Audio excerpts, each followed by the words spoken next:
Cinsi infeksiyalar müalicəsində bir məsələni qeyd eləmək istəyərdim. Yəni, adətən gələn pasientlərimiz hansılar ki, antibiotiklərdən kör-körənə istifadə edirlər, bunlar daha çox bağırsaqlardan şikayət edir, bağırsaq xəstəliklərindən şikayət edirlər və bunun səbəbini başa düşmürlər. Burada səbəb çox sadədir.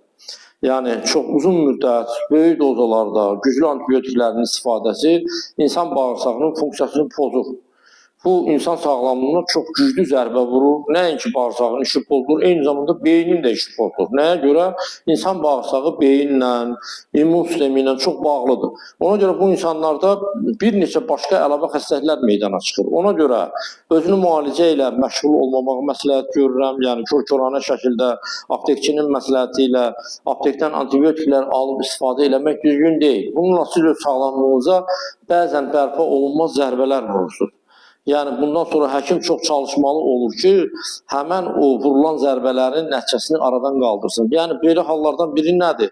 Bağırsaqlarda disbakterioz baş verir.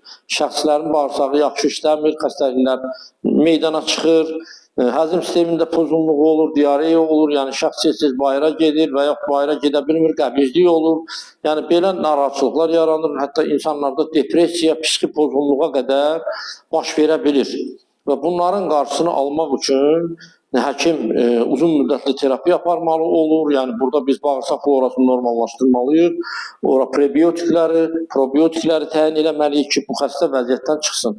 Ona görə başdan xəbərdarlıq edirəm. Yəni, özünü müalicənin nəticələri ağır olur, xüsusilə də antibiotiklərlə. Bacardıqca antibiotikləri ancaq həkimin məsləhəti ilə qəbul edin.